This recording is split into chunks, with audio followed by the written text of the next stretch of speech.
So are we supposed to start the podcast? Ready? 1, 2, 3.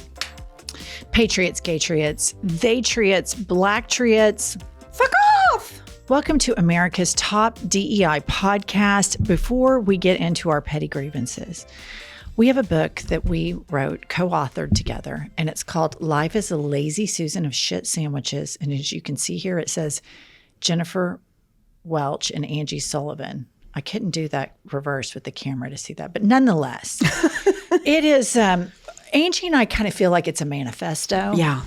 Y'all, our listener, know how nutty we are. My son read it, my oldest son, and he quite enjoyed it. Really? He thought it was fantastic. And so I think our listener would really like the book. Pumps and I have been friends for like over 20 plus years. And so it goes way back. Way back to the very beginning. Pumps, what have you had it with? Okay, what I've had it with, and is just, it's making me insane, is that everyone is acting like the separation of church and state does not exist. You've got Pete Hegseth having prayer breakfast with right-wing evangelicals. You've got our state superintendent trying to get public money to pay for private school. The Supreme Court stopped it, but that's where we're trending. I'm so sick of it. I'm so tired of everybody acting like that Christianity is the foundation of the U.S. government instead of the fact that the reason the United States even exists is to get away from religious restraints, and that we're founded on freedom from religion and government. And I just feel like I'm living in the Twilight Zone. You know, it's, everybody knows how I feel about these mega churches and evangelical Christianity in particular. And the damage that mega church culture, which is this prosperity gospel, and evangelical Christianity has done to a large portion of the population is generational, it's cascading, it's insidious, it's horrible. And the whole evangelical model, the prosperity gospel, you have these people that go to these mega churches and tithe because the pastor tells them that's what Jesus wants them to do, and that they will then be favored by God and they will receive blessings. I remember I had this nut girl that worked for me a long time ago, total Bible thumper. I mean, like off the rails. She had like 3 or 4 kids, and she and her husband didn't have that much money at all. And she only worked for me part-time, and I paid her well. But she said to me one day that, they were scraping up the money together to tithe. And I had given her like a bonus because I just closed out a big interior design job. And it wasn't a whole lot of money. It was a few $100s. I said, hey, you really did great coming in extra to help me get this closed out. I'm going to give you a little extra cash. And she then said, my husband and I scraped together enough money to tithe. And they went to some whacked out evangelical, watered down megachurch where the pastor benefits the most from all of this. And I knew that by scraping together the money to tithe, that then God would reward me. And that's what's happening right here. And I remember just thinking, had you not tithed, I still would have given you this. Right. Either way, I was giving you the bonus. If you were an atheist, if you were a Jew, if you were Islam, if you were a Satanist, you were still going to get this bonus. Like, it has zero to do with the fact that your megachurch pastor's ripping you off, selling you this bill of goods. But who else does this? MAGA. The entire thing is a grift and a ripoff. And nobody really wants to address the megachurch evangelical problem in the United States because they are such victims. Oh my God, Christians are being persecuted. And it's like, if you're a part of an organization where you deem criticism as persecution, by definition, you're in a cult. It's just the way it is. We get criticized all the time. The Democratic Party gets criticized all the time. But if you notice, if you criticize MAGA, trigger city. You criticize evangelical movement, trigger city. You criticize the Catholic Church, trigger city. All of these things are worthy of criticism. All of these things are worthy of open debate and discourse and critical thinking on, are these things helping people or harming people? Furthermore, a lot of these kids that are evangelicals, they decide to get saved around like the age 8 or 10. Right. I think I was 8 or 9. Yeah, that's right. That's nuts. That's totally nuts that some kid is told, if you don't do this, you're going to go to hell. And so at 8 to 10 years old, you're going down and getting saved. And I mean, I'll never forget it. I remember when I was in junior high school and, I wasn't raised with religion. And these girls on my cheerleading squad were like, Jenny, when were you saved? Jenny, when did you get saved? And I'm like, saved from what? I had no idea what they were talking about. And they were like, saved from what? Have you not accepted Jesus Christ as your Lord and personal Savior?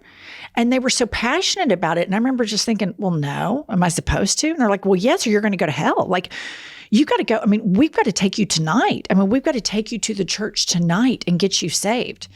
Of course, I go home and ask my mother, and she's like, oh, for fuck's sake. I mean, I think she said, oh, Jennifer, for God's sakes, that's ridiculous. Did you know what hell was? Or did they have to? Of course I knew what hell was. Okay. I just didn't know if that was something that. I knew what hell was metaphorically in the same way that I knew what heaven was. But it wasn't something that I believed to be as fact. It was something more abstract. Right. I don't know that I was probably 12 when this happened. I don't know that I had big, deep thoughts on existentialism at the time. I mean, the last thing you're thinking about that age is death. Right. But for me, having grown up in it, I had a picture of it in my mind. Like, I knew what it was. I had pictures, how it was all laid out. Now, obviously, that was my interpretation of it, but it was very real. It was like a real place. I knew it was like devil, and I had seen, in movies and in books about the devil and a pitchfork and whatnot. What was so problematic about then my friendship with these people is they became more and more radicalized as they got older. And I live in suburban Oklahoma City, Bible, thump, dump, truck, right? And I have these atheist, liberal parents. So I am like the skunk at the garden party. I felt like such an outsider, right? So we'd have these slumber parties, and they would start talking to me about, well, you know what happens? You go down to hell, and then all of these demons torture you, and then they burn your skin off, and then it grows back, and it goes on and on over and over and over again. They started telling me all of this stuff. Well, by the age of 12 or 13, I had enough brain development to critically think that, that doesn't sound right. I hadn't been sold that bill of goods from the jump. And so when Christianity was described to me, it had about the same level of veracity absorption for me that probably when you learned about Greek mythology. 100%. I was just kind of like, now what? Wait a minute, hold up. 5,000 years ago was Adam and Eve, and then what? There's a talking snake. I mean, it just didn't pass the sniff test, right? Which is hard to say in American culture, to start questioning these things, because a large percentage of the population has been indoctrinated to think by what I just said. What? You mean 5,000 years ago, Adam and Eve, and there was a talking snake, but God did this because he loves you? Now what? And then he sent his son on a suicide mission? A lot of people hearing this right now, if they were indoctrinated in Christianity, would think that I'm being blasphemous and that I'm persecuting Christianity. But to the contrary, I'm just using critical thinking skills so that if there was another planet somewhere and we were able to go there and we told them about all of these different religions, Christianity sounds every bit as insane as all of the others if you describe them. The only thing that makes Christianity relevant right now are two things: geography, where you live in the United States, and the era. It's not that it's, oh my God, this is the only answer. 2,000 years from now, there's going to be some other big movement or thing, just like 2,000 years ago, it wasn't this. And I just think that we need to have honest conversations about, is this helpful? I think I do know some people that are Christian light. There may be like a Methodist or an Episcopalian. They don't take the Bible literally. But there's something about the ritual of praying and thinking that there's some sort of higher force out there that's comforting to them. I don't take issue with that. I take issue with the weaponization and emotional and spiritual blackmail from MAGA to the general public. Oh, and then Trump, back to him, on the second floor of the, he's got a tongue talker right, who sells prayers for $1,000. Right. Blessings, past the whole nine. She's selling it, grifting just as bad So as she is. does all that shit. And so, and then here's just one final before I get on to my grievance. Sometimes when we talk about this in the comment section, people that I describe, the Christian-like people, will say they are not real Christians. And here's where we have to have an honest conversation about that, because I'm accused as an American that was born in Dallas, Texas, by the right of not being a real American. I actually am, in fact, a real American. And so these people are actually real Christians. They're just not your version of real Christians. And so when all of these ideas come out of the same book, it's something that needs to be cleaned up within the faith, just like we're trying to, with our other podcasts, clean up and fight the fascism that's happened. And so calling them not real Christians or not fake or fake Christians or whatever isn't helpful. I think it's more honest to say there is a lot of contradiction and a lot of falsehoods in the Bible. And you have sects that take it way too far and are completely radicalized. And it's something within the faith that we need to deal with. But to dismiss them outright doesn't fix the problem. Because if you put them up to true serum and a polygraph, they're going to say they're Christians and they're going to pass with flying colors. Right. No, I agree with that. It's got to come with, the call needs to be within the house. Exactly. Okay. I'm going to tell you what I've had it with. And I don't know if it's an exact thing that I can say, but it's a story I'm going to tell you. So I'm at this tennis banquet because we all know I've been to probably 674 senior events, right? Just in the last 30 days. Yeah, just in the month of May 2025. So I'm at this tennis event and I'm sitting with these parents in this restaurant and the boys are at the tennis table and I'm with the parents. And they were asking me about my older son. I was like, oh my God, yeah, he just graduated from Syracuse. He had a wonderful experience up there. The graduation ceremony was actually lovely. I wasn't looking forward to it and I enjoyed it very much. And he was like, one of the dads goes, did he like it up there? And I go, yeah, very much so. And I thought he said, what about the cult? And I said, oh man, I didn't see much of the cult up there. And he goes, what are you saying? And I said, you asked about the cult, MAGA? And he goes, no, what about the cold? The weather. You're like, oh. And it's just, so I've had it with that, like the impact of Trump and how this reality television show presidency that, like, they say cold and I mishear it and I'm like, the cold, oh God, I didn't see that much of it up there. Right. No, Jennifer, this is happening to me. It's so on my mind all the time because it's so crazy and so dangerous. We're driving the other day. I go, that guy walking looks like Peter Navarro. Why the fuck do I think that? I'm sitting at the Thunder game the other night and I look across the thing and I'm like, oh my God, J.D. Vance is here.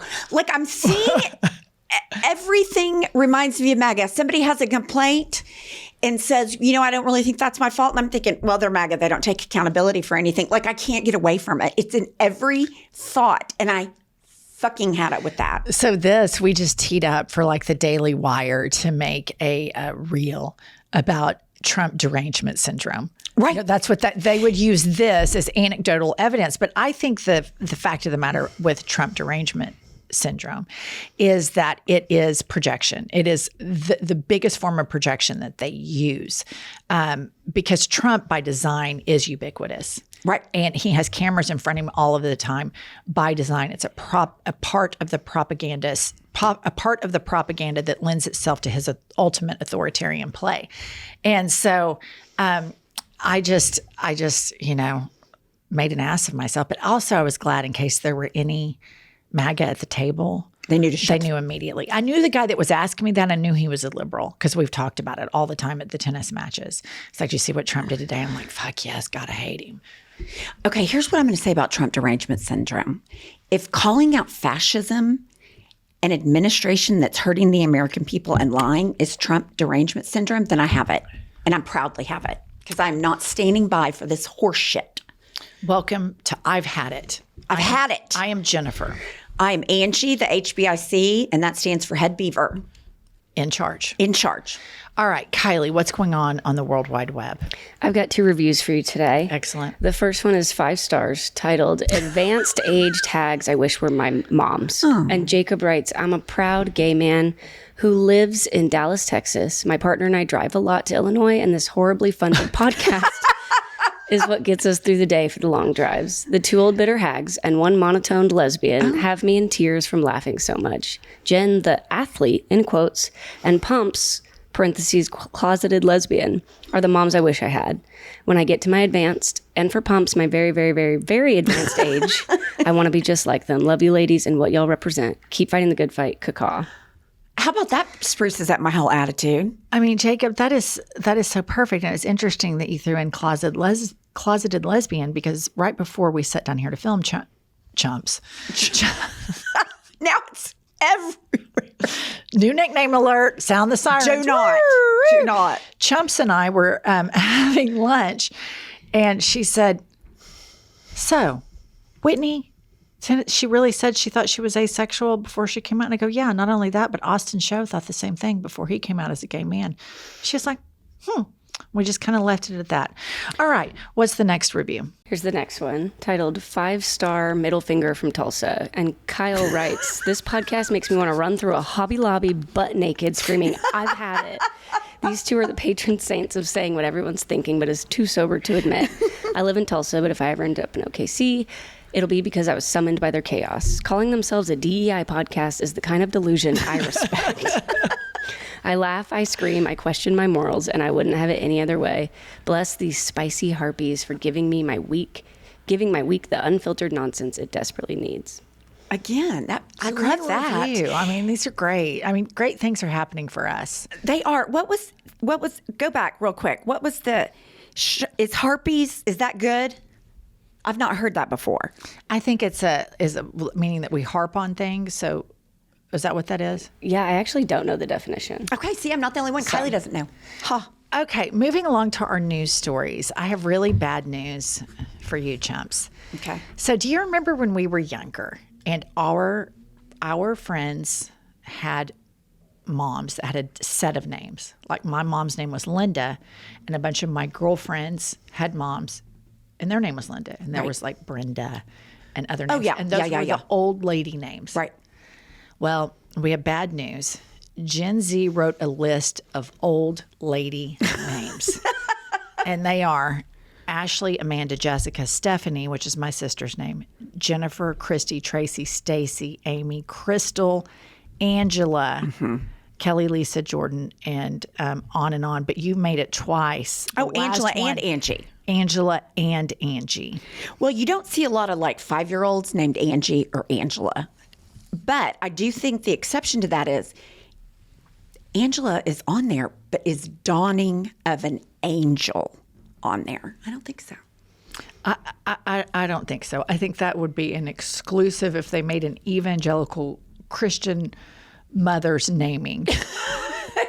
It's a different list. Yeah, that's a different list. Got it. Okay. All right. Next story. People who refuse to share food are more independent and usually better with money. Study says new research suggests that people who are protective of their food tend to exhibit higher levels of independence and financial discipline. This personality trait is linked to strong boundaries, goal setting, and an instinct for delayed gratification. And all of you may remember cinnamon roll cake. That's exactly what popped in my head. Which happened at my house the Christmas of 2023. And I had made cinnamon rolls, pop and bake, of course, because I felt like cooking. Right. And I was eating my cinnamon roll and delaying gratification for the center bite. And I turned to acknowledge one of my children because I'm a doting mother first and foremost. Always. And I turned back around, and the center of my cinnamon roll had been eaten despite my guarding and protecting it. And I will just say anecdotally, listener, that I am more independent than Josh, and I am a million times better with my money than Josh is. Yeah, so that wins the day. But when I was reading that, after I thought cinnamon roll gate, I immediately thought, like, if I am somewhere and I was at a table of people and somebody said, "Can I have a bite?" and the person said no, I think I would probably think, "What an asshole." And I agree with the boundaries and all that, but I think I would be like, I think it's weirder to ask somebody for a bite. I eat a bite of your food all the time. That's different. Like, we're at a level where I can say, "Don't eat that. I don't want you to eat it." Like, we don't have any.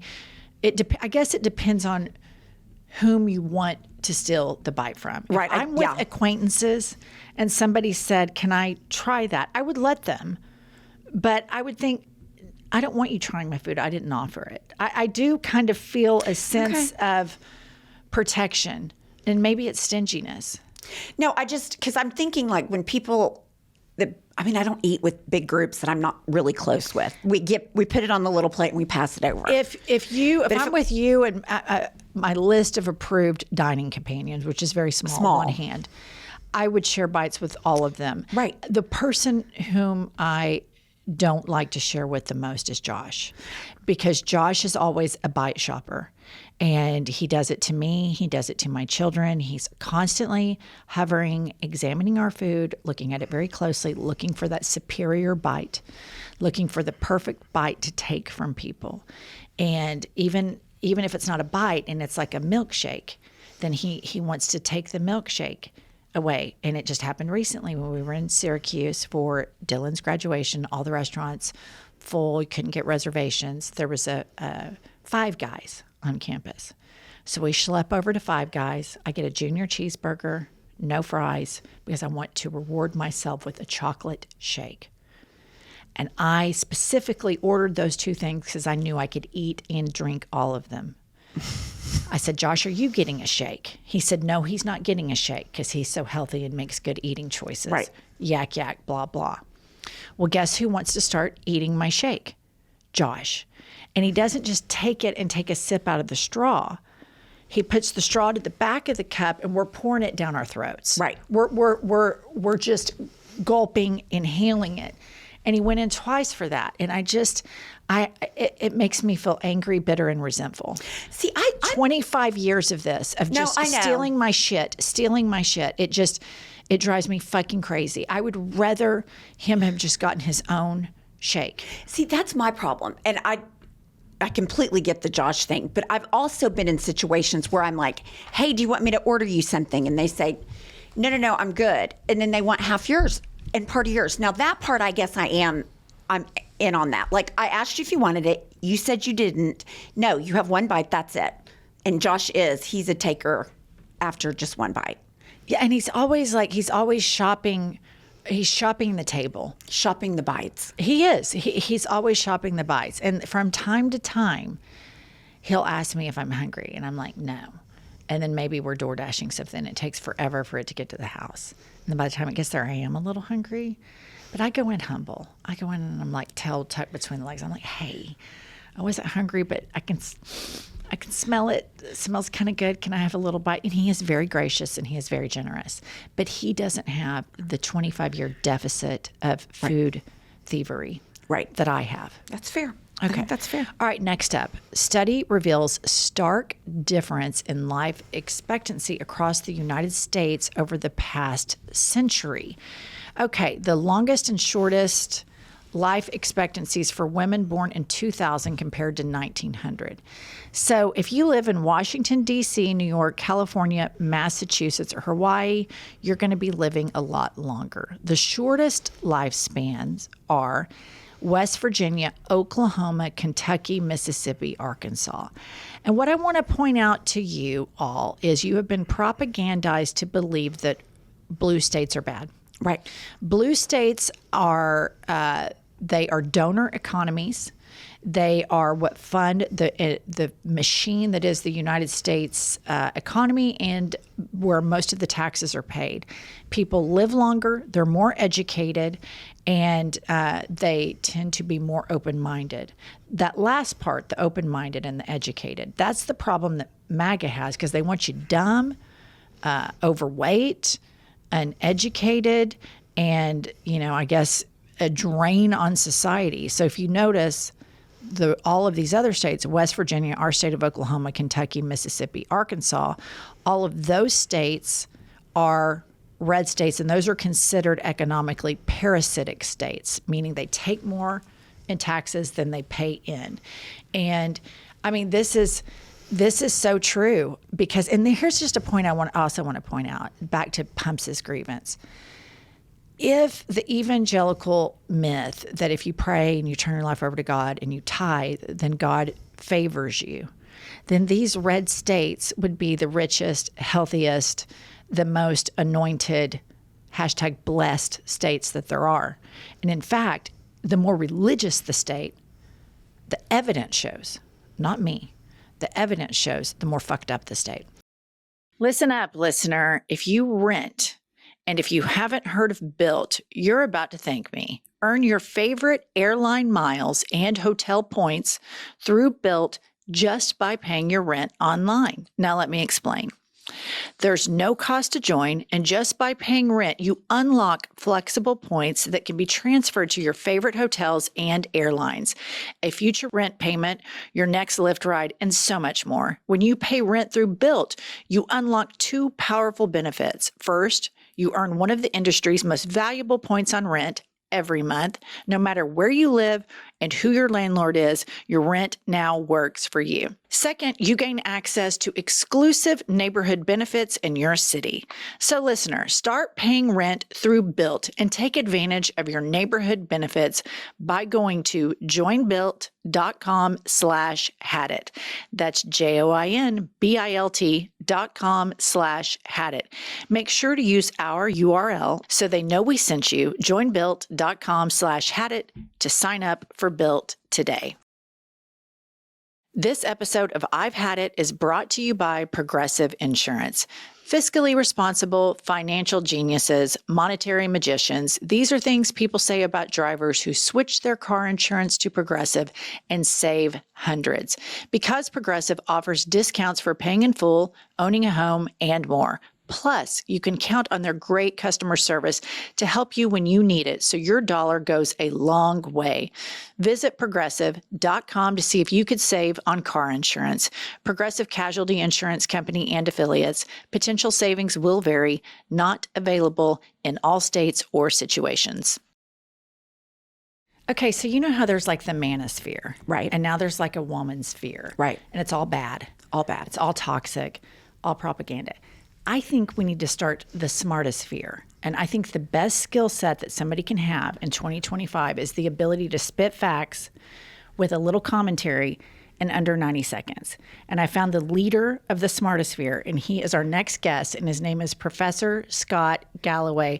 Professor Galloway, welcome to I've Had It. Yeah, so I've never had more imposter syndrome. The smartosphere. Smartosphere. We have to do it, Professor. Yeah, thank you for that impossible bar, especially getting my message out less than 90 seconds. My co-host is constantly saying, like, wrap it up. She's constantly going, come on, put a period at the end of the sentence, bring it home, land this plane. Anyway, it's great to be here. Thank you. I follow you on Instagram, and I genuinely mean this. I think you're one of the best short form communicators that there is to combat all of the propaganda and just batshit insanity with the litter boxes and all this crazy shit that sometimes you end up over there and you're like, what is going on? And you're like, oh, this is how Trump won. I get it now. And I think you're a great voice of opposition to that because you're very well-rounded and very smart, sharp as a tack, I would say. Well, thank you for being generous. Well, what we like to do here is start off talking about petty grievances. And so what have you had it with? Well, I have the petty stuff. I hate passwords, reservations, shoelaces, keys. Look, I always go to.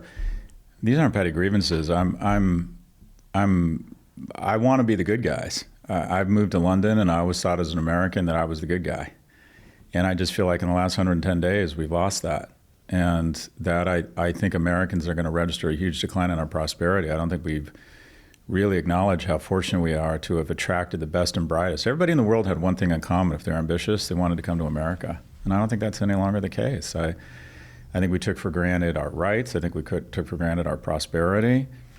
I've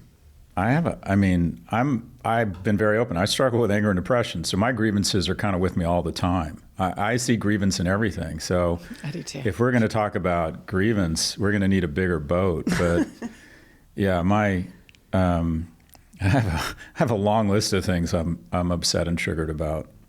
Back to your point about you wanting us to be the good guys. As somebody who is a professor, and you see this attack on education, attack on universities, and the defunding of us being the innovators, the people who create the software that makes your iPhone operate. Can you talk a little bit about the economy that Trump and the sycophants surrounding him, I cannot call them economists, that say that we want to have all of these Chinese jobs back here, and then you have European nations right now getting our researchers that universities are having to let go and scooping them up over to Europe. Can you talk about this from the angle of being inside the education system, the higher education system? So there's a lot there. So let's talk about trying to bring back manufacturing jobs, funding of universities and universities in general. I've been very critical of higher ed. I think there's real issues with higher ed, and that is me and my colleagues have become so drunk on exclusivity and self-aggrandizement and arrogance that we have artificially constrained supply. Dartmouth has an $8 billion endowment. They let in 500 kids, what a good Starbucks does in a day, so they can feel important. Their alumni like it because the value of their degree goes up. And how many times have you heard your friends say, I would never get into the university I went to if I applied today, and then they laugh and giggle like it's funny? That means your daughter's not getting in. And we create so much unnecessary manufactured stress by elite universities and their faculty and administrators, of which I'm a part of, deciding that we're no longer public servants, we're fucking Chanel bags. It's immoral. It is not American. When I applied to UCLA, the admissions rate was 74%. Now it's 9%. The son of a single immigrant mother who lived and died as secretary, yours truly, would not get into UCLA now, which started an upward spiral for me, and it's the reason I'm here today. So I think that higher education in many ways has become morally corrupt. We have an anti-Semitism problem at our elite universities. We become so left-wing and become so sensitive to the injustices of the past that we crudely assess who are the oppressors. We go on the hunt for fake oppressors, and we've decided that the wider you are and the richer you are, the more likely you are to be an oppressor. And fairly or unfairly, we have decided the ground zero for rich and white is Jews.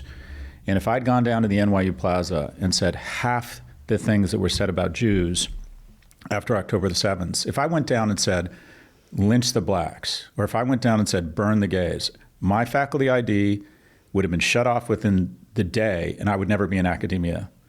But the things that are said by Jews, what ends up at elite universities is that free speech is never freer as long as it's hate speech about Jews. I do think it's being addressed. I do think it's a problem. Now, going to this notion that we're going to bring back great manufacturing jobs, and I'll return to universities in a second and anti-Semitism. The average iPhone assembler in China makes $500 a month. The average employee in Cupertino at Apple makes $210,000 a year.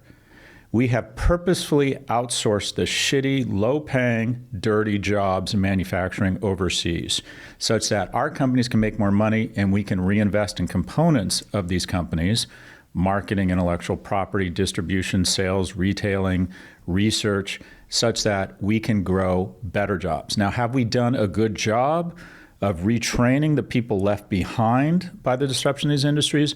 No. But the notion that we're going to bring back iPhone manufacturing to the U.S., it would cost $3,500 to build an iPhone in the U.S. That would take their share down by 60 or 70 points, meaning the most held stock in the world would probably decline 60, 70, 80%. We are not bringing these jobs back, folks. Stop it. In addition, because of these ridiculous tariffs, because we've decided to declare war on these fantastic allies that we've been trading with and getting the better end of the deal. When we sell NVIDIA chips to Germany, we make 90 points of gross margin. When they sell a Mercedes into us, they get 5 points. Global trade is like the biggest increase, the most accretive thing in wealth that we could have done was to trade with our global partners. What happens? They decide, okay, we can no longer trust these people. We can no longer trade with them, and they are rerouting their supply chains around the U.S., and we're just going to have less business. Back to universities, I apologize for being all over the place. When Trump says, I'm cutting your funding because of anti-Semitism, it has nothing to do with anti-Semitism. He is trying to control or implement thought leadership and also emasculate universities, because the more critical thinking people do, the less they will embrace a Trump agenda. So this ridiculous notion this has anything to do with anti-Semitism, Columbia tried to comply with some of this. They said, we have a problem, we'll do the following things. And then they started saying, we want to pick your faculty. We want to pick the curriculum. So there's real issues. The nation of Qatar has invested $4 billion in universities of our 14. And it's a fair question, what are they asking for? What do they want in exchange for that? So these protests where people on campuses were supporting a genocidal death cult, that just didn't accidentally happen. And it needs to be addressed. But the notion that the Trump administration gives a shit about anti-Semitism on campus is just ridiculous. So let's have an honest conversation about it, but let's not pretend that them cutting off research for diabetes or vaccines or LED panels or GPS or all. If you know anyone in your life that has diabetes, if you have anyone in your life that was on an HIV cocktail, if you have anyone in your life that had a C-section, if you have anyone in your life who gets nuclear power, all of these technologies were developed at universities. And the fact that we're turning away the best and brightest, the fact that we are emasculating the greatest investment in history, which is investing through our great universities who make these forward-leaning investments that the private sector wouldn't make, that's just stupid. And to do it under the banner of anti-Semitism is just totally disingenuous. Anyways, thank you for my TED Talk. Let's talk about, because we've gone there, I'm an atheist and I live in the buckle of the Bible Belt, okay? So Where do you live? Oklahoma City. Nice. Raised an atheist. I mean, just stuck out like a sore thumb. But when I get to the issue of, you talked about Hamas being a death cult, which I concur. I think it's bananas. But I also now, as a person who is not even remotely impacted by religion, I see the aggressions of Israel to combat what happened on October 7th as an overreach and war crimes. And so I feel like this conversation ends up being framed as, if you speak out against Israel, you're anti-Semitic. And that it's this very black and white narrative that forms. And the fact of the matter is, like, of course I oppose Hamas and these horrific Islamic Sharia law style organizations. But I also completely think Benjamin Netanyahu is a total war criminal that's creating millions of more Hamas. I mean, what I see happening over there is abusive and difficult to comprehend and difficult to watch it. And to know that our government funds some of this, where you see hospitals blown up. I feel like there's a lot of propaganda in there. And then to put the burden on these kids, and kids historically have always been anti-war. Back to Vietnam, that's what the college experience is you're anti-war and you're radical about it. I feel like the way sometimes this gets framed is it doesn't allow for nuance. What's your take on that? Again, a lot there. So I think it's impossible not to empathize with people who have empathy for the fact that Gaza now has the greatest concentration of child amputees in the world. This is just horrific. I mean, it's horrific. Supposedly 1 in 5 are in danger of actual starvation. I think Netanyahu, I'm like you, has been terrible for Israel, trying to disassemble the Supreme Court. If you really look at the records, Netanyahu was supportive of Hamas because he felt if Hamas stayed in power, they'd be less likely to get a two-state solution. His kind of deal with the Israeli electorate was, I am not as democratic, you may not like me, but I'll keep you safe. I've been to Kibbutz Faraza. I went to the Gaza envelope. And all I could think was, all I had was rage. I'm like, how on earth were Israeli and IDF gunships, helicopter gunships, not on the scene? He didn't keep them safe. He is not a democratic, he's not someone who upholds ideals of democracy over settlements. I am totally empathetic to the notion that Netanyahu has been terrible for Israel. Now, as it relates to the war, this is a difficult thing to say, but I think one of the problems that plagues the Middle East is there's never a winner. And also with Israel, I think there's a double standard. They're allowed to defend themselves. People are comfortable and like a dead Jew, who then the army rises up and fights back to a truce. But Israel is not allowed to prosecute the war the same way we've been allowed to prosecute wars. So 2,200 servicemen are killed at Pearl Harbor. We go on to kill 3.5 million Japanese, including 100,000 in one night. 2,800 people die in 9/11. We go on to kill about 400,000 or 500,000 Iraqis in Afghanistan, in Iraq. And by the way, the ratio of enemy combatants to civilians is much higher in Israel than it was in Germany, than it was in Mosul, than it was in Tokyo. So they are prosecuting a war, I don't want to say more humanely, but less inhumanely than we did. And the analogy I would use is the following. What would we do if the following happened? If a jihadist death cult was elected to the leadership of Mexico, and they said, those Southern Baptists in Texas, they demonize us, they round us up, they separate our families. These are horrible people, and they trained young people to just hate Americans, to think that they were the devil. And they spent all of the foreign aid they were getting on tunnels and rockets, and then on one day, they incurred into Texas, and they killed on a per capita basis the entire population of the University of Texas, faculty, students, and all the nursery schools and high schools. They slaughtered everybody. And on the way back, retreating to Mexico, they took the freshman class of SMU hostage and held them underground in tunnels in Monterey. What do you think we would do to Mexico? It would be the great radioactive Sonoran parking lot. We have done much worse in terms of responding. So while I am incredibly empathetic to what is going on here, I think a bad peace is worse than any. There's no such thing as a good war. But I think the problem here, my attitude is I put the death of innocent civilians and children in Gaza at the feet of Hamas. The moment they lay down their weapons and surrender, I think the people of Gaza are better off. It's not like Israel's going to come in and start putting these people in camps and committing genocide. That's my favorite one, is when I see these students claiming that it's a genocide. Israel has heavy weaponry and nuclear weapons. If they wanted to commit genocide against the people of Gaza, they could do it in about 2 weeks. Hamas would commit genocide against Jews, but can't. So I'm of the mind of, quite frankly, as horrific as it is, I am not a peace person here. I think there needs to be a winner. And and this is a horrible thing to say, but I think a bad peace is worse than a bad war, and every war is a bad war. So I think there's a double standard in terms of how Americans have responded to this type of aggression and how Israel is allowed to respond. But I just think it's impossible not to empathize with your empathy. I get it. The question is, what do we do? What do we do?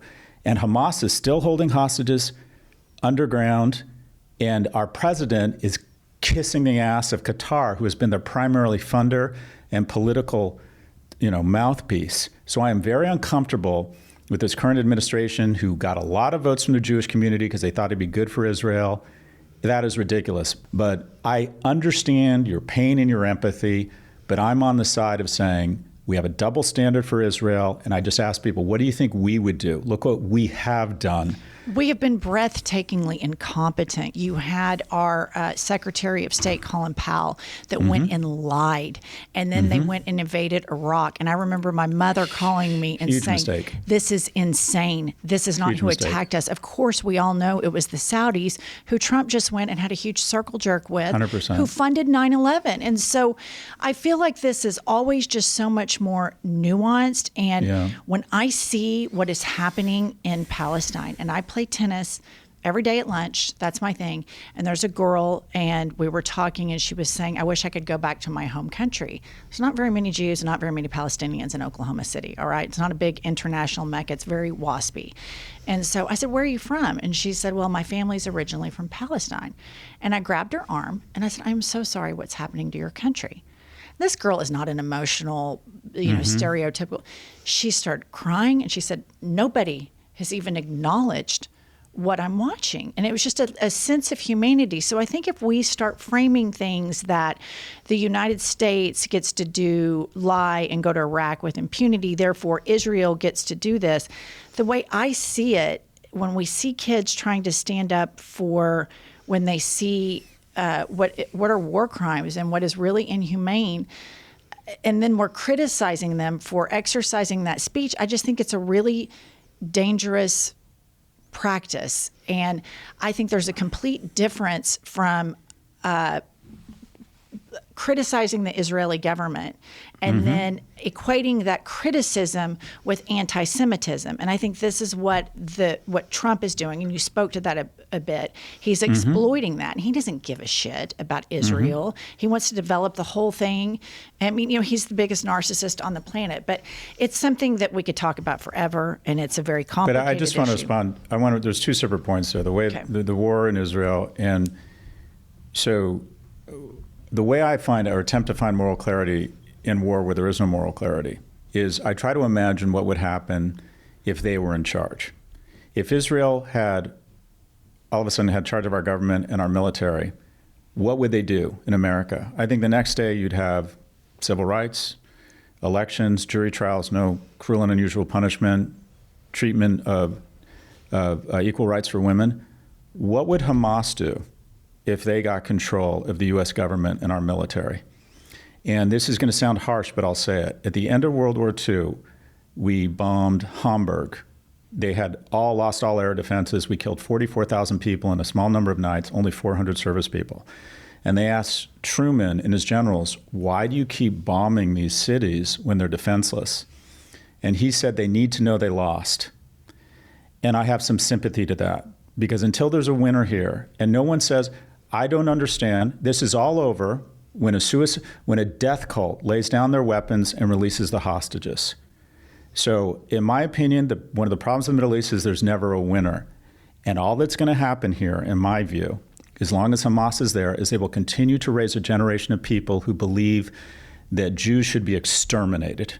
And this will happen over and over and over. And there is no good war. It'll involve death of civilians. I am not someone seeking truce here. I think there needs to be a winner, and I put all of these deaths at the feet of what is a genocidal death cult. I would argue that the MAGA movement is very similar to what Hamas wants to do. Women in our state are not able to receive life-saving abortion care, and we are losing rights. They are trying to make this a Christian nationalist state in Oklahoma. It is the breeding grounds for what would be the American Taliban. And because I live in this state and the leaders who represent me, does that mean I'm worthy of death because I'm a woman? And so I think it's a really difficult argument to make that there are tons of Palestinians and Saudi Arabians and people all over the Middle East who are free thinkers, who are just have fallen prey to this fucked up, autocratic, theocratic government that they live under. But it doesn't mean that they are worthy of death, nor can we look at, well, America did this in the past, therefore we need to do this. And quite frankly, Benjamin Netanyahu seems to be really, really right-wing, kind of Dick Cheney-esque war hawk. So it seems like we have to kind of speak out against all of it, because I don't think these Palestinians are worthy of death, because in the elections that they had were a long, long time ago rigged, which ours are probably going to end up being rigged by Starlink and Musk moving forward.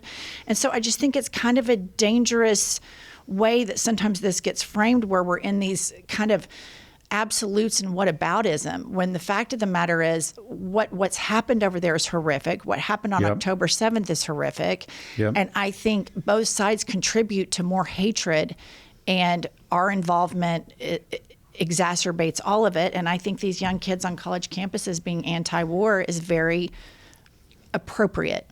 Okay, again, a lot there. 30% of Iranians support the Islamic Republic. So I'm more sympathetic to your arguments about Iran versus Gaza, where 70% of the populace endorses the leadership there. So I'm the 30% in Oklahoma. We're 70% Christian Dalapan here. And also, I'm 30%. That 30% is important. I agree with you. I don't think we're in a position to wave our finger at anyone right now around, especially women's rights, when a 14-year-old can be raped and has to carry the baby to term in certain parts of America now. I think that is outrageous. Having said that, while I'm never one to defend MAGA, I do think it's a bit of a stretch and a false equivalence to compare the MAGA movement in any way to Hamas, who throws gay people off of roofs, believes in child marriage, says women can be executed if they don't comply. I mean, that's a different level. I don't think it's fair to compare MAGA. Have you ever lived in an evangelical culture? Do you really think you can equate that in any way to the way Hamas acquits themselves? I think it heads that way. I think that there is an active movement when you read into Project 2025, and I've lived around this evangelical culture. There are private schools here in Oklahoma that people pay, parents pay extra money, and they sign a document that says they believe one of the greatest sins is marriage that isn't between a man and a woman. That's their singular mission of this school, is to indoctrinate homophobia. And this is a decades-long movement. Do you think they would kill those people? We're getting a bit far afield here. Let me put it this way. Let's agree. I'm with you. I'm really freaked out about the lack. For the first time in America's history, we've taken away rights. That had never happened before. It was always granting rights. And I would argue that the overturn of Roe v. Wade, the thing I really don't like about it the most, well, there's a lot I don't like about it. One of the things I don't like about it is, regardless of what happens to family planning or laws in the United States, anyone who becomes pregnant in my life, I'll have access to family planning because I'm rich. I don't even see this. The most mendacious thing about this, in my view, is not that it's a war on women.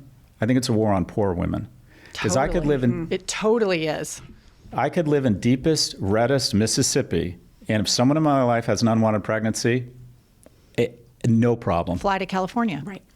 I can get mesophestone overnight. Right. I have the money and the contacts. Totally. But a 14-year-old black girl who's raped is embarrassed, unsophisticated, doesn't have a lot of education. Mom is working her ass off. Nobody knows she's pregnant until the 5th month. She can't fly to Atlanta. She has to carry that baby to term. So this isn't a war on women, it's a war on poor women. And this brings up a larger point, and that is what is happening in America is the following, in my view. We're developing a cohort of what I call the transnational oligarch, and that is the top 1.1% have a disproportionate amount of power. The top 10 donors in America give more money than 80% of all donors combined. And as a result, they're able to implement a series of tax cuts that create deficits.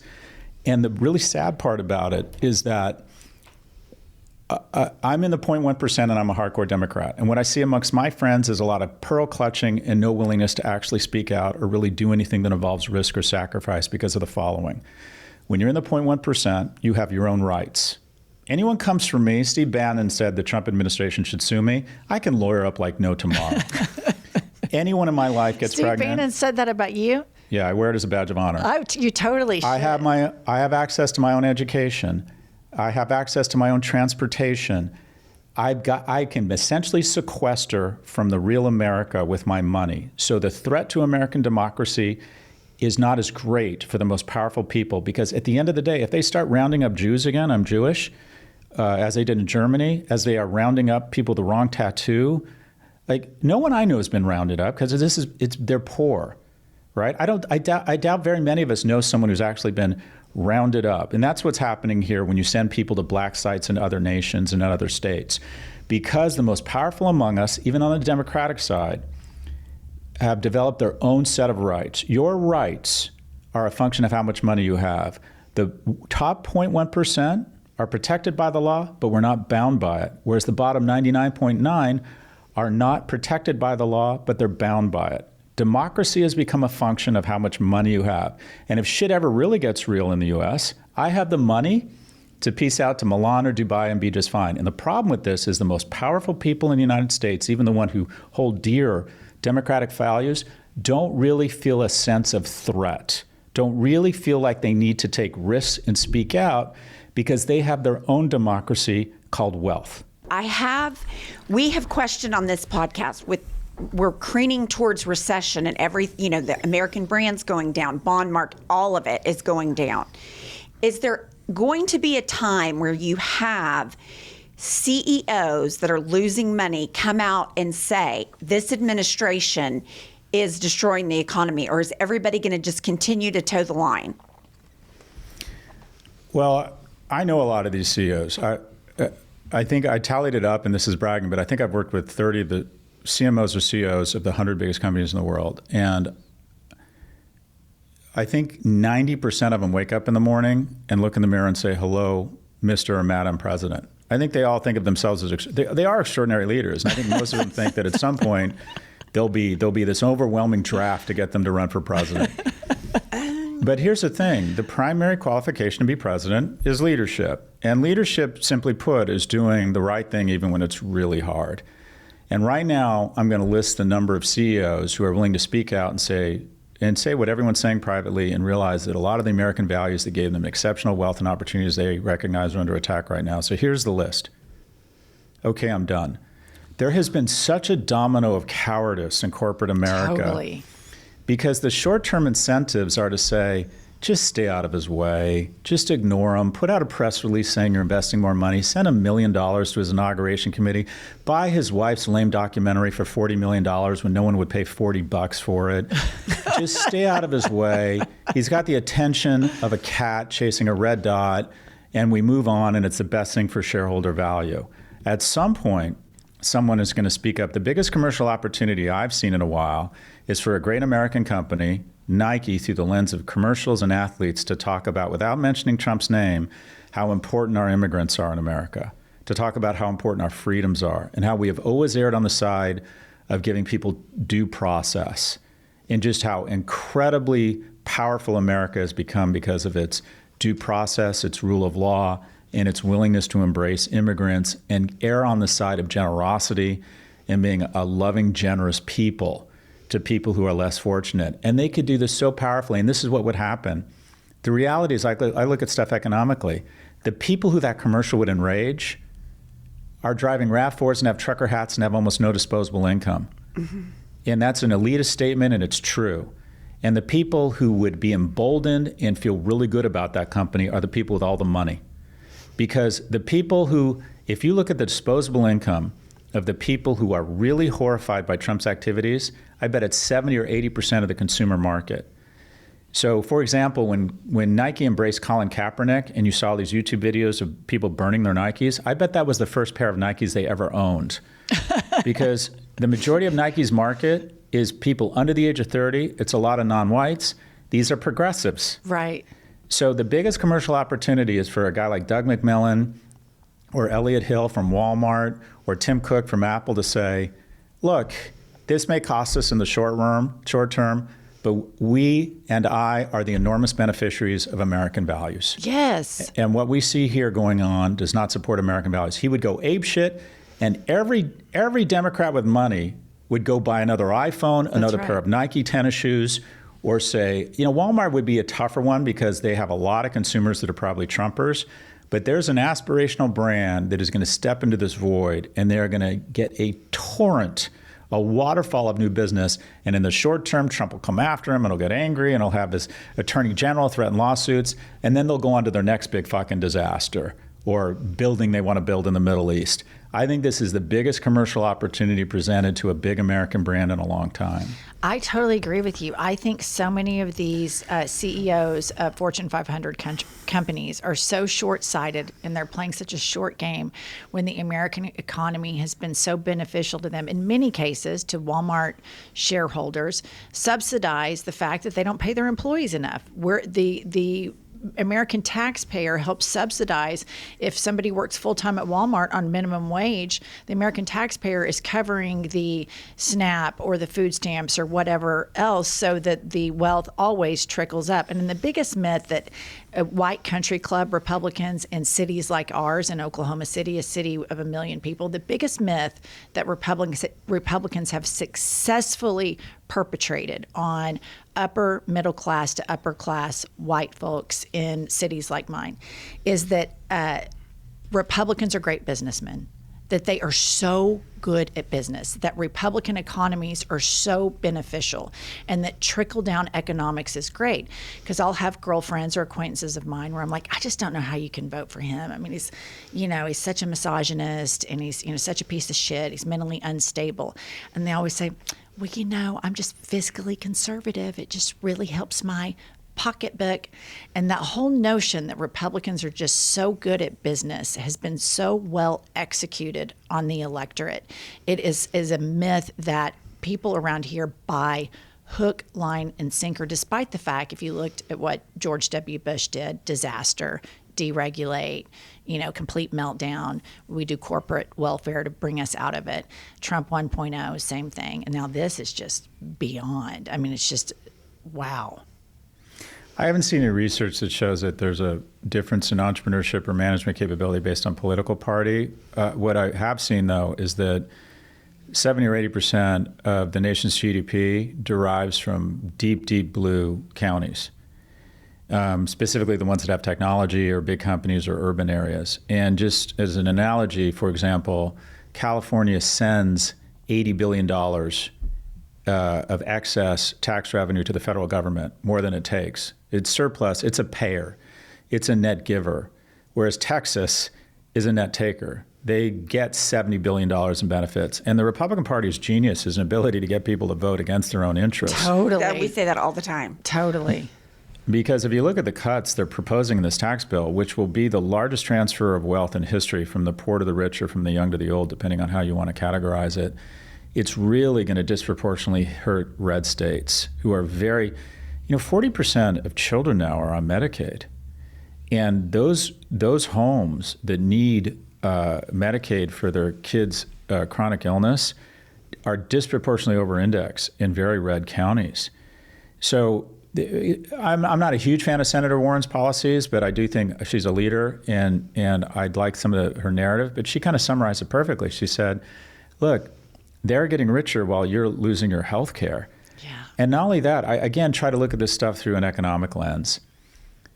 Cutting Medicaid, cutting SNAP payments. SNAP shows a return of 3 to 7% a year, meaning it actually returns. It's like buying a treasury bill. You get money back because these kids have better health outcomes. They're less likely to develop childhood obesity, diabetes, end up needing dialysis, hip replacements, more likely to end up not being hungry such that they can study, end up not being incarcerated. It's been shown that every dollar we get for SNAP, we get money back. These programs actually yield a benefit. We're cutting DOGE, which supposedly cut $150 billion. We're actually going to lose $250 billion a year because part of the cuts are eviscerating 40% of the IRS, which will cost us $400 billion a year. So we're going to lose $250 billion a year in tax revenue with the DOGE cuts. And by the way, who really benefits from that? Very wealthy people who have complicated tax returns. It's easy to audit someone from a lower middle class home. Who's not going to get audited are the very wealthy households. And I can tell you firsthand that the general gestalt among the very wealthy right now is be so aggressive because it's unlikely you'll get audited because your tax return is so complicated that it takes real resources, and the IRS is massively underutilized. I think almost everything we do here legislatively has been an elegant transfer of wealth from the young to the old, from the poor to the rich, because the old, quite frankly, have figured out a way, and I know this sounds ageist, I am an ageist, is they figured out a way to vote themselves more money. And think of it this way. Congress has become a cross between the Golden Girls and the Land of the Walking Dead. That's bad. Totally. But what's worse about it is that 75% of them will be dead within 30 years. So are they really that concerned with climate change? Are they really that worried about the deficits? Because when you're 70 years old, the future is a relative term. So what we have is too much short-term thinking, and also since George W. Bush, we've decided that we can have our cake and eat it too. We had a fiscal surplus through Clinton. Al Gore's proposed budget was going to give us $5 trillion in surplus. George Bush decided to give it all back to the taxpayers, and he decided to do something we'd never done in history. We can go to war, and we can cut taxes. Before that, when we went to war, we raised taxes because we wanted to say to American consumers, it not only is costing us blood, it's costing us treasure. But when George Bush decided to cut taxes and go to war, it started a downward spiral of deficits, or the acceptance or tolerance of deficits that, by the way, both Republicans and Democrats have continued. Biden had $5 trillion in deficits. Trump had 8. So George Washington to George Bush, we had $7 trillion in deficits, and one term under Trump, we had $8 trillion. And if speaking to him about a business, what I do agree with you on, there's a myth that Trump is a good business person. Yeah, if he had taken the money he inherited from his father and just put it in an index fund, he would have been wealthier until he pulled off this masterful grift of the Trump coin, where he has increased his wealth billion a month since being elected.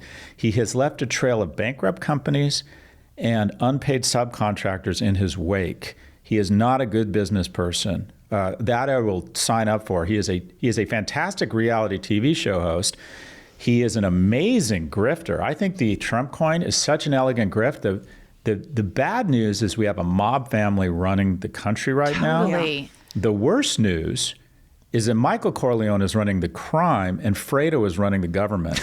I wish they brought some of the same competence they're bringing to their grift. They are elegant, disciplined, organized around the grift.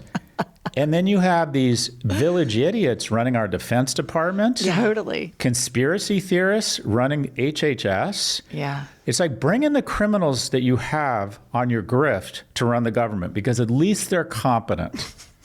And I just want to clarify, the myth that they've been so successful at is that Republican policies are good for business. And I think you might have interpreted that, and I wasn't clear that individual Republicans were good at business, but I meant the policies. But now we like to play a game with our guests, Scott, and it's called Had It or Hit It. Oh my God. Welcome to Had It or Hit It. I would hit it. Had it. I hit it every day, sometimes twice a day. Had it or hit it, people who don't drink. Oh, absolutely had it. Abso-fucking-lutely had it. You know what the second worst thing to happen to young people? What? The worst thing is remote work. The second worst thing is the anti-alcohol movement. The risk to your 25-year-old liver is dwarfed by the risk of social isolation. Let me ask both of you, what role has alcohol played in the formation of your romantic and your platonic relationships as young women? Oh my God, huge. Yeah, I wasn't having sex unless I was drunk.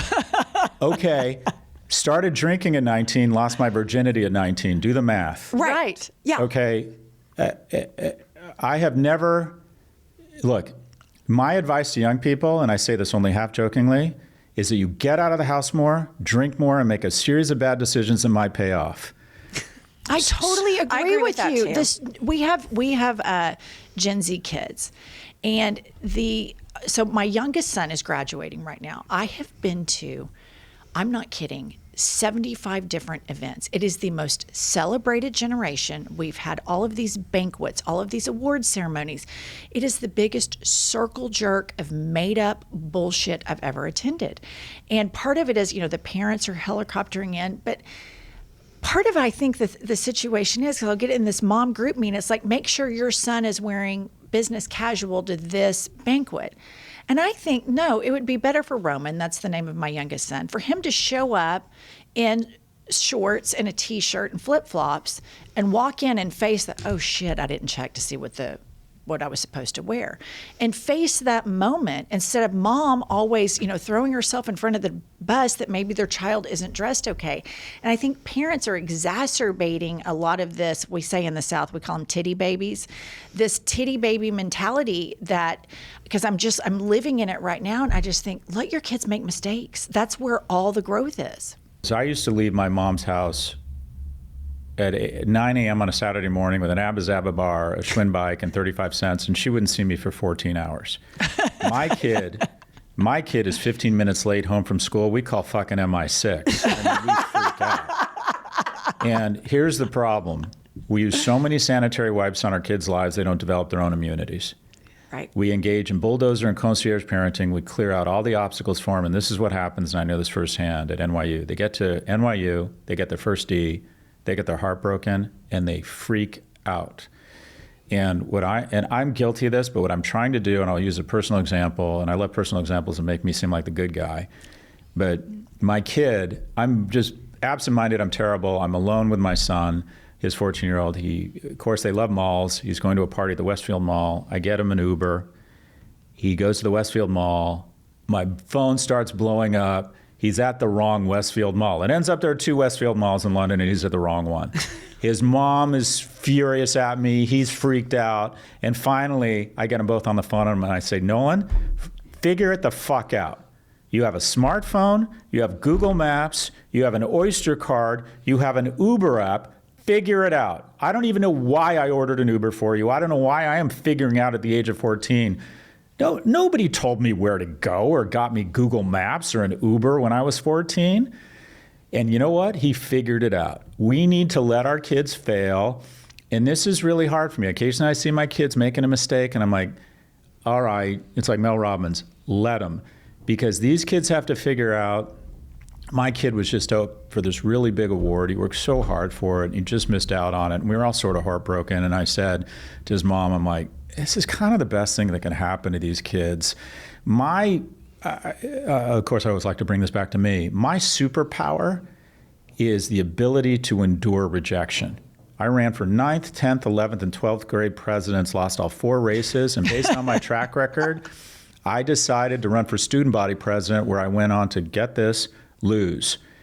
I interviewed at 19 jobs. I barely got 1. I applied to 9 graduate schools. I got into 2. I can't tell you how many VCs I've tried to raise money from that have said no. It would be impossible for me to in any way categorize or shape the enormity of rejection I've endured from women. And the reason why I am economically secure and get to hang out and have sex with someone much hotter than me is because I am not afraid of rejection. Yeah. And the worst thing that is happening to our young men in this society is that the deepest pocketed, most talented organizations in the world all want to give them a low friction version of life that says, rather than going out and trying to make friends, trying to find a job, trying to find a mate, go on Reddit or Discord or porn or Coinbase or Robinhood, and they are not developing the skills or the calluses for no. The most important way to success is a shit ton of no's. The only thing successful people have in common, it's not where they went to school, or it's no longer their gender, it's no longer even, thank God, their skin color. It's that they are not afraid of no. If you want to get to really wonderful yeses, professionally, personally, romantic, sexually, get ready for fucking no over and over and over. And not enough young people are being exposed to no. And all that means is they're never going to get to wonderful yeses. I completely agree with you. We talk about this all of the time, and somebody who's forced into all of these group me's, you know, for my 18-year-old son, and I see the parenting, the helicopter psychotic parenting. I just think this is not good. This is not good for these kids. Okay, last one: had it or hit it, identity politics. Oh, had it. It's one of the reasons the Democratic Party is less popular than an insurrectionist. Do you realize if the election happened today, Trump would still win? The Democratic Party has a lower approval rating than Trump. Yeah. And you know, look at our leadership. Chuck Schumer, who brightens up a room by leaving it, and his way he's fighting back is to send a strongly worded letter. That's how we're responding, with a strongly worded letter. So, and I think identity politics have absolutely submarined the Democratic Party. I went to the Democratic National Committee, our convention. It was a parade of special interest groups talking about the very real struggles they all face, but they look at everything through the lens of identity. And by the way, the one group they didn't mention was the group that has fallen furthest fastest, and that is young men who are 4 times as likely to kill themselves, 3 times as likely to be addicted, 12 times as likely to be incarcerated. But we don't want to talk about young men because of the privilege, the unearned privilege men my age received, and we're holding young men responsible for it. If you go to the Democratic website, dnc.org, there's a site, a portion of the site that says who we serve, and it lists 16 demographic groups ranging from Asian Pacific Islanders to Black Americans to disabled to veterans. I added it up. It's 74% of the U.S. population. When a political party says explicitly we are openly, overtly advocating for 74% of the population, you're not advocating for 74%. You're discriminating against the 26%, and it's young men. And this is why Trump won. If you look at the 3 groups that pivoted hardest from blue to red, from Biden to Trump, or from Biden to Harris from 2020 to 24, it's three groups. Hispanics or Latinos who don't want to be categorized as a group. They can't be categorized as a group. Mexicans in Southern California are much different than Cuban Americans in Southern Florida.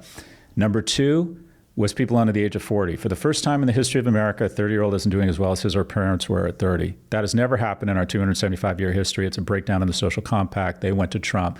All they want is chaos. And then the interesting part, and I'd be curious what you guys think of it, is 45 to 64-year-old women. In my thesis, is that's their mothers. Because if your son is in the basement playing video games and vaping, you don't give a shit about territorial sovereignty in Ukraine or transgender rights. You just know your son isn't doing well. And women don't like to hear this, but the bottom line is there are still a lot of women in America that will vote for what they perceive is best for their husbands and their sons. And so you don't want, all you want is chaos. My son isn't doing well. I want change. And the incumbent, Vice President Harris, was not perceived as change. So our inability to focus on who really needs help, regardless of their identity, which is the middle class in America and young people, that has gotten in the way of Democrats' ability to win elections. We are now seen as the party that's more interested in grabbing social virtue than figuring out actual programs that increase the material and psychological well-being of citizens. Identity politics has fucked us. I'm sorry, the delivery on that was so good. Here's what I want to argue. I would argue that the reason Trump won is because I'm sure you've probably seen that bubble graph at how large the right-wing media movement is. It's massive. It is not even comparable to, we can't even remotely compete with the volume that they put out. What pisses me off about the Democrats is it seems to always be this binary choice. Like where you are, identity politics has fucked us. We're at the tail end of the political campaign. The Republicans were the one talking about gender ideology. In my state, we have this whacked out governor, whacked out school superintendent. They talk about gender politics all the time because it's a great thing to feed the rubes. They don't get it. They don't understand it. They believe the litter box shit, right? And so I wish the Democrats would make a nuanced argument, but not super difficult argument to make that, you know what, Sherry, you know that boy down the street that's Betty Sue's grandson that's kind of light in the loafers, we're going to support him too. You might not get it, but you know that girl at church, she's got that tomboy granddaughter, and we have to support them too. I hope that we don't abandon anybody. The 74% on the Democratic website, that's bullshit. That pisses me off. I do think that we have people in our party that can take a populist economic message without leaving anybody behind, but I think this swing back that some people within the Democratic Party feel to then just demean identity politics, it's terrible. We have friends here that have a trans child. Raising a trans child in this fucking MAGA hellscape is brutal. It is just brutal for these people. It's brutal for these trans kids. And so I hope that we leave no one behind and we figure out a smart way to integrate identity politics with solutions for all Americans, because the fact of the matter is people with these identities are born to evangelicals. They're born to MAGA people. Have you ever been to a country and western bar and you've seen those men all tighten up in those Wranglers with the big belt buckle? It looks kind of gay. I've seen a lot of gay cowboys around here. So I hope that we don't abandon anyone, because the fact is that a lot of these people need these services too. And I think the Democrats need to figure out a message to encompass that and leave no one behind, because freedom is for everybody and these programs are for everybody. But we stuck our chin out and we warranted an overreaction, or not warranted, but we invited an overreaction. When you're letting trans women compete in women's sports where their scholarships or money on the line, you're just setting yourself up for an overreaction. In addition, and this is a victory, but we need to acknowledge the data. In America today, you'd rather be born non-white or gay than poor. The academic achievement gap between black and white was double what it was between rich and poor 60 years ago. Now it's flipped. This all kind of comes down to the question that I think most people, most Republicans and almost all Democrats believe that there are certain people born with wind in their face that deserve a hand up. The question is, what is the metric for deciding who gets a hand up? And I believe it shouldn't be based on any physical attribute. I think it should be based on one thing, and that is the primary dictator of how hard your life is going to be, and that's how much money you have. I believe in affirmative action, and I believe it should be based in color, but it should be based on green, and that is how much money you have. Show me the Taiwanese daughter of a private equity billionaire. I'm going to show you someone who gets into elite university. Show me a white kid from Appalachia who's raised by a single mother whose father's incarcerated. I'm going to show you a kid that has a life of addiction and abuse in his life. Affirmative action is a wonderful thing. I'm the beneficiary. I'm a white heterosexual male. I got unfair advantage. My mother was a secretary, so I got something called Pell Grants. I got free money, which gave me unfair advantage. And it started an upward spiral for me where I'm now a huge taxpayer. Affirmative action is a wonderful thing, but it should be based on money. We should be helping, our focus should be on the poor and, quite frankly, people under the age of 40 who have fallen behind relative to their parents. But any observable, your sexual orientation, your race, quite frankly, I think it leads to more problems than it solves. And here's where we can come together. An affirmative action-based program based on income has a 70% overlap with non-whites and the people who traditionally were advantaged, because there still is an economic apartheid in the United States. Black and Hispanic families have an average net worth of about 20 or 25 grand, white families 150. But when you normalize it for college, it evens out. So I was just on Trevor Noah's podcast. His kids have too much advantage in today's America. They're rich, they're getting the tutors, they live in areas where I don't think they face any real discrimination, but they still get advantage getting into schools. That's unfair. It should be based on how much money you have. Low-income households are the ones that need lifting up, and young people need lifting up because we have consistently taken money from them and given it to the wealthiest generation in the world, and that is old people. So affirmative action is a wonderful thing. It should be based on income and nothing else. I agree. I mean, that's something to think about, because we talk about all the time that the victims of most of Trump's policies and trickle-down economics is poor people. That's who suffers.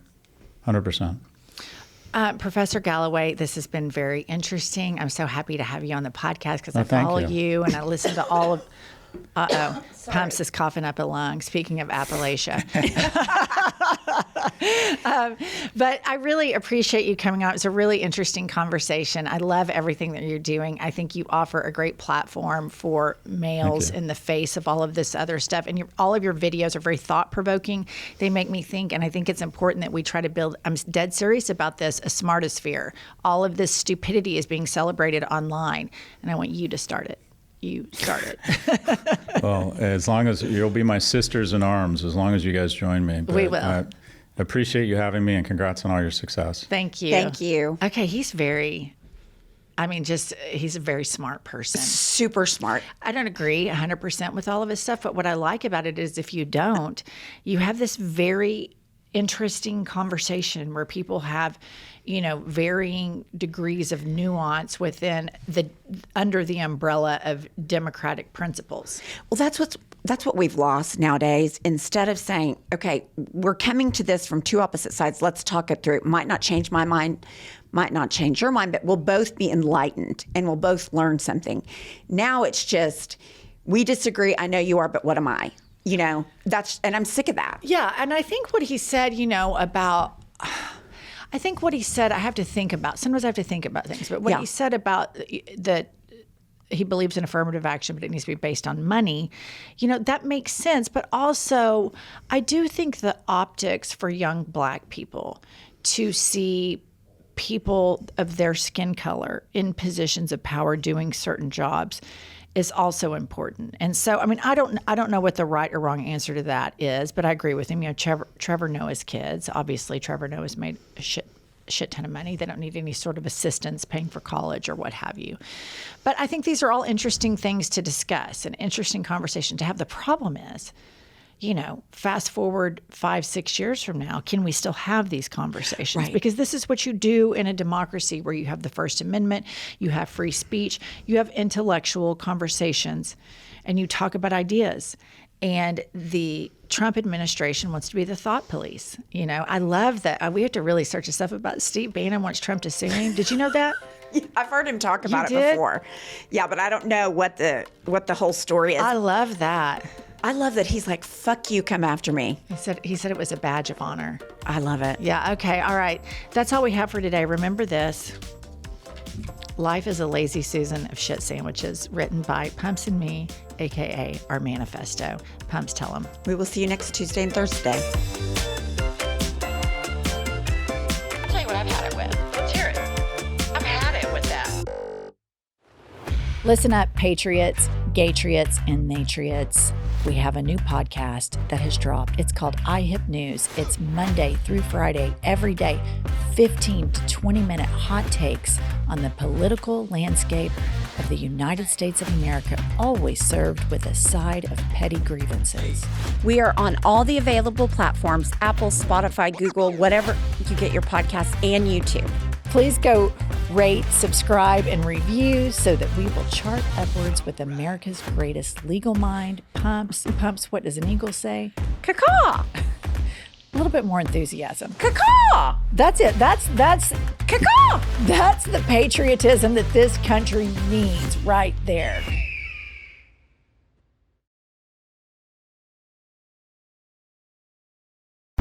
Are you looking for your next case? Pluto TV has all your favorite crime dramas streaming for free, You're gonna need some backup. which means suspense is free. Very cool. Watch CSI New York, Criminal Minds, Blue Bloods, Tracker, FBI, and SWAT all for free. You can't outrun this. Someone is gonna pay for all this crime, but it's not gonna be you. Take care of business, fellas. Watch all the cases, all for free, from all your favorite devices. We got you. Feel the free. Pluto TV. Stream now. Pay never.